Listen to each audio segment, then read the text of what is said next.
You walk into a room feeling fine, calm, clear, maybe even a little energized. Then you talk to one person, and 20 minutes later, you feel like you just ran a marathon without moving.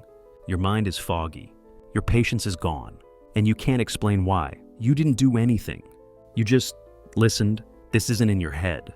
It's not because you're too sensitive or antisocial. It's because some people don't just take up your time. They take up your energy. And if you've ever left a conversation feeling like you'd been drained through a straw, this video is going to explain exactly why that happens, and more importantly, how to protect yourself from it. Let's start with what's actually happening inside your brain. When you interact with another person, your nervous system is constantly working. It's reading facial expressions, interpreting tone, adjusting your responses, managing emotions, sometimes all at once. Now, most conversations are balanced. You give a little, they give a little. You feel heard, they feel heard. It's like a tennis match. Both players are hitting the ball back and forth. But certain people don't play tennis. They play dodgeball, and you're the target. These individuals, and I'll give them a more useful name in a moment, create conversations that are fundamentally one-sided. You're constantly absorbing their emotions, their problems, their complaints, their chaos, without any return. Your brain is working overtime to regulate not just yourself, but them too. And that neurological labor, it costs something. It costs energy you didn't budget for. Now, some people call these individuals energy vampires, but that phrase makes it sound mystical, supernatural. It's not. It's psychology. It's neuroscience. It's very, very real. So I prefer a more accurate term, emotional labor extractors.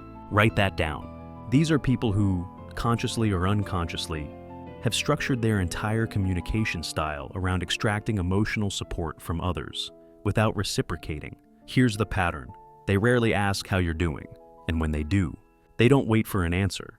They treat every conversation as a stage, not an exchange.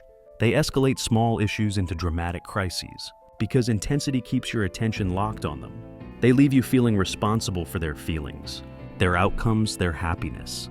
You didn't sign up to be their therapist, but somehow you became one. Now here's the part that might sting a little. People like you, introverts, deep thinkers, empaths, are their favorite targets. Why? Because you listen, because you care, because your brain is wired to absorb emotional subtleties that others miss. You're not a weakness. You're just valuable to the wrong people. Let me show you the 3 types of emotional labor extractors you'll encounter most often. Type 1, the perpetual victim. This person has a new crisis every week.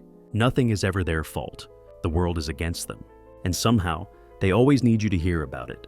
Their problems don't get solved, they get recycled. Because if they solved them, they'd lose their reason to call you.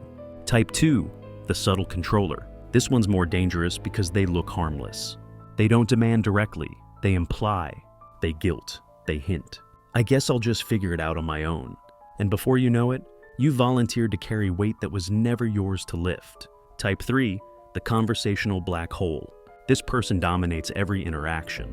You start to tell a story, and somehow it becomes about them. You share a feeling, and they one-up it with their own. It's not malicious, but it is relentless. And after an hour with them, you realize you didn't speak more than 3 complete sentences. So, what do? How do you protect yourself without becoming cold, or rude, or isolated? The answer isn't avoidance. It's architecture. You have to build invisible walls, boundaries, that protect your energy without burning bridges. The first technique I call the checkpoint method. Before entering a conversation you suspect will drain you, set an internal checkpoint. Something like, at the 15-minute mark, I'm going to check in with myself. When you hit that point, pause internally. Ask, how do I feel right now compared to when this started? If the answer is significantly worse, that's your cue to exit, politely but firmly. I need to wrap this up, but it was good catching up. No explanation, no apology. You're not being rude. You're honoring your own resources. The second technique is the redirection wall. When someone tries to unload on you, don't absorb, redirect. Instead of, that sounds so hard, tell me more. Try, that does sound tough. What do you think you're gonna do about it? Watch how fast the conversation changes. Because extractors don't want solutions. They want witnesses. The moment you redirect toward action, they lose interest, or they step up. Either way, you win. The third technique is the energy audit. At the end of each week, Write down the 3 people you spent the most time talking to. Next to each name, write one word, gained or drained. Be honest, over time, you'll start to see patterns. Names that keep showing up in the drained column aren't bad people, but they might be bad for your peace. I want to pause here and ask you something. Think about the last conversation that left you inexplicably exhausted. Who was it with? Drop their initials in the comments. Not their full name, just the initials. Let's see how many people recognize this feeling.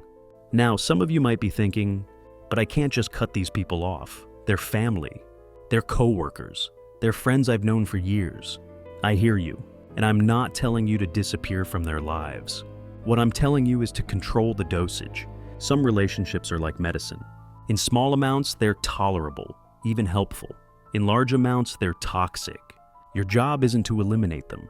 Your job is to decide how much you can afford to take. The final shift I want to leave you with is this. Stop seeing your sensitivity as a liability. You feel drained because you feel deeply. That same ability to absorb emotions is what makes you a great listener, a trusted friend, an insightful thinker. You just have to stop giving it away to people who never refill your cup. Your energy is not an unlimited resource. It's a blueprint, and every person you spend time with is either building something or tearing it down. Choose wisely who gets access to the construction site. Before you go, I'll leave you with this. This week, pay attention. Notice when your energy shifts. Notice who you feel heavier around. And then ask yourself what that information is telling you. Because once you see the pattern, you can never unsee it. And that's when the real protection begins. Build your life silently. If this helped you see something clearly for the first time, hit the like button. If you want more strategies for protecting your energy and mastering quiet power, subscribe and turn on notifications so you never miss a blueprint. And if you have a story about someone who drains you or a technique that's helped you cope, drop it in the comments. Your experience might be exactly what someone else needs to hear today. Until next time.